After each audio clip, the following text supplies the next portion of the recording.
Il est 8h22, il est là. Hervé Gatineau. Bonjour. Bonjour Hervé. Le projet de loi sur la fin de vie est donc examiné par les députés, nous en parlions tout à l'heure. Il prévoit un droit à la sédation profonde et continue, c'est d'ailleurs une proposition de loi. Il prévoit un droit à la sédation profonde et continue pour mettre fin aux souffrances des maladies incurables, mais pas d'euthanasie active. Votre parti pris, la loi, cette proposition de loi sur la fin de vie est bonne, mais il faudra la changer. Que voulez-vous dire par là ?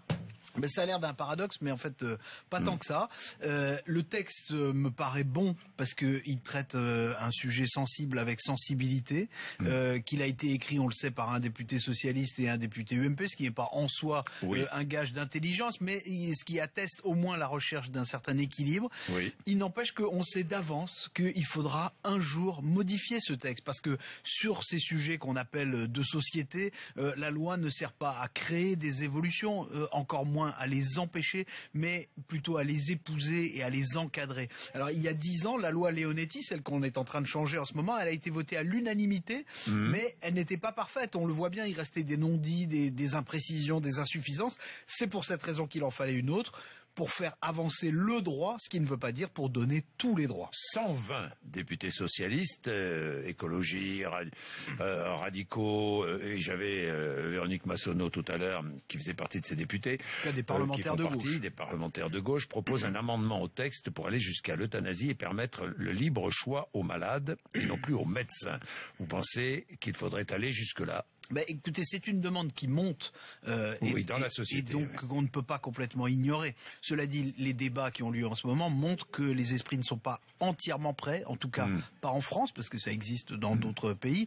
Pour ce qui est de laisser aux malades la possibilité de décider de son propre sort, le nouveau texte prévoit que ce qu'on appelle les directives anticipées s'imposent aux médecins, mais ces directives, elles se limitent à la sédation et à l'arrêt des traitements et de l'alimentation du malade. Donc on peut évidemment envisager d'aller encore plus loin avec le suicide assisté, avec l'euthanasie active, mais il faut aussi entendre l'argument des médecins qui ont prêté un serment et qui ne sont pas tous d'accord pour renoncer à soigner. C'est vrai qu'avec la sédation profonde, on est déjà tout près de ce qui serait une forme d'euthanasie. Bon, pour l'instant, je trouve que le texte est un progrès, et le progrès, par définition, c'est un mouvement qui ne s'arrête pas. François Hollande et Manuel Valls souhaitaient un consensus sur un sujet qui touche à la vie humaine, et à l'arrivée, les divisions traversent le PS comme l'UMP. Il faut le regretter ou... On sait que François Hollande a le goût du consensus, et que Manuel Valls a le goût de l'uniformité. Mais ce serait illusoire d'espérer un vrai accord de tous les partis sur un sujet qui touche à ce point à la conscience de chacun. Les désaccords qui existent dans la société, ils s'expriment au Parlement, et c'est normal. D'ailleurs, il faut relever que même entre François Hollande et Manuel Valls, il n'y a pas d'accord parfait.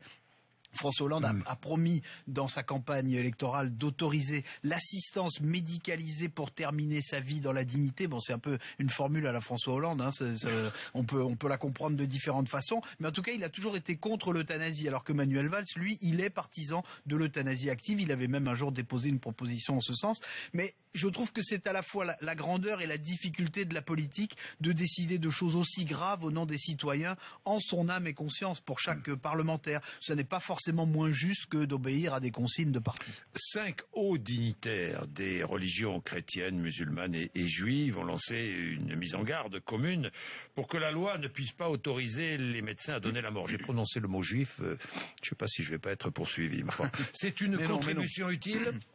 Écoutez, c'est un débat et tous les points de vue sont recevables dans ce débat. Simplement, ce qu'il faut dire, c'est que la position des églises n'est pas une surprise. Sur les questions qui touchent aux mœurs et à la famille, les religions défendent généralement le point de vue le plus conservateur, parfois même le plus réactionnaire. Ça ne veut pas dire que leur mise en garde soit absurde, d'autant qu'encore une fois, elle rejoint l'inquiétude de beaucoup de médecins, je vous l'ai dit.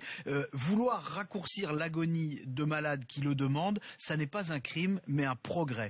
Ça ne dispense pas de réfléchir à l'évolution d'une société où on a plus de réticence à utiliser les moyens de la science pour donner la vie que pour donner la mort.